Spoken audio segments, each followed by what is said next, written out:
Alrighty, so now I'm going to do a video that pulls out each of the different melodies from the Martini Gavotte.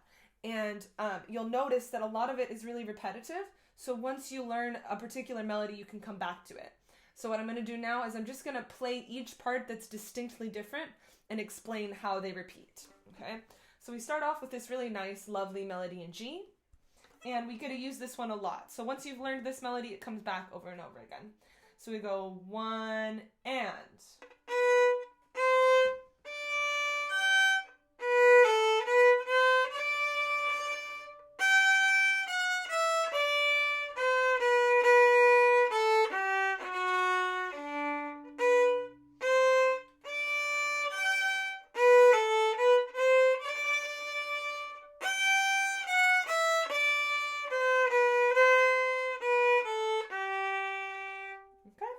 So there's that lovely melody there. Nothing crazy is going on. Just make sure you're getting the right bowings and the right accents. You'll notice that they have those little accents and dots where you need to stop the bow. The accents are just a little, squeeze, little martelé on the bow there.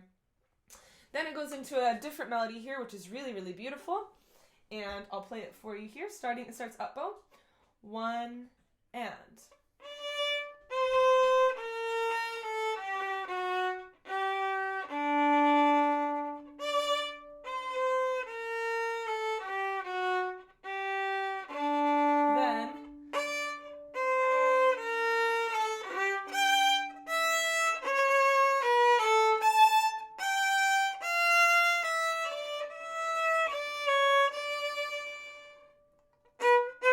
And you go back to that, okay? After you play the same melody again, we have this nice sort of cascading scale thing that happens. We do have some D sharps, so you'll want to look out for the D sharps. I would recommend using a high third finger for D sharp on the A string, and then a low first finger for D sharp on the D string, okay? So this lovely part again starts up bow. All the phrases start up bow, and they start halfway through the measure. So I'm skipping the repetitive, and it comes back. It comes to a new melody, and we're going to be here. 1, 2.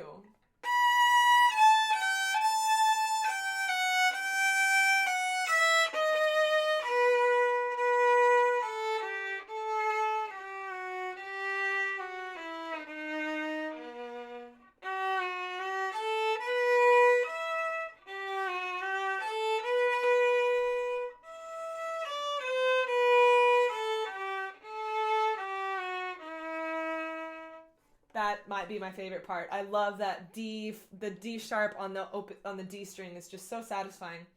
So there's that lovely, beautiful thing. And then we come back to this melody. We're back to G major. Everything's happy. Then we have this funny little major transition here.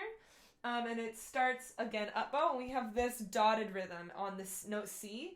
I'm going to start at the beginning of that phrase, and it sounds like this. 1 and.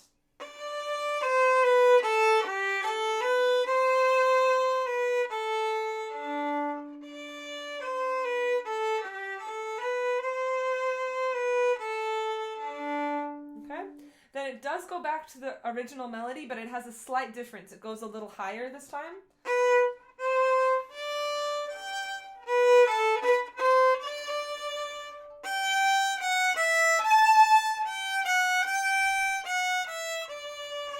And then it goes back to the regular melody a little softer, okay?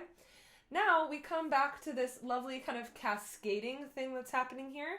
Although instead of having D sharps, we end up we don't go to the D sharp this time, but it's very similar to the first part.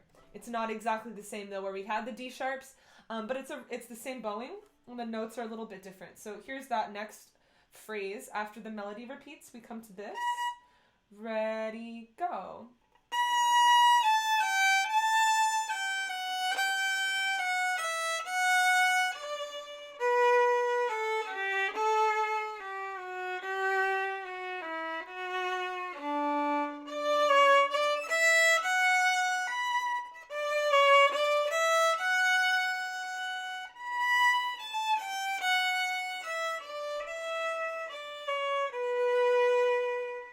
And then we're back.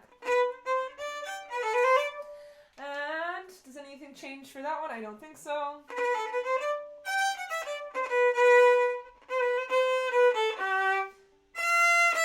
And then we do have one more new melody, okay? So this is the last one that's new. It's the last melody. You made it. All right, here you go. Does it start up bow? Finally, do we have one that starts up bow? Oh, they're all up bow. See.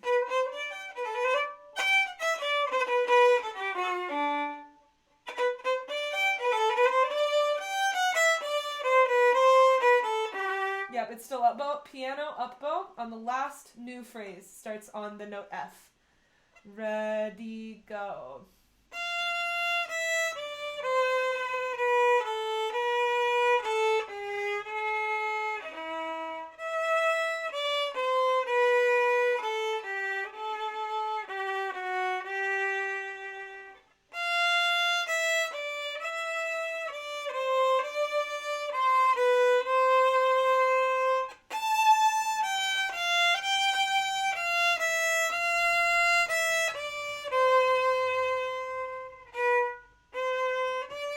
And then you end with a nice G major melody again, okay? So hopefully that video was helpful so you can really find each of those sections and become clear on what the different melody parts are, and you can kind of practice them in those little sections. All right, I hope that was helpful. Have a great couple weeks. See you soon.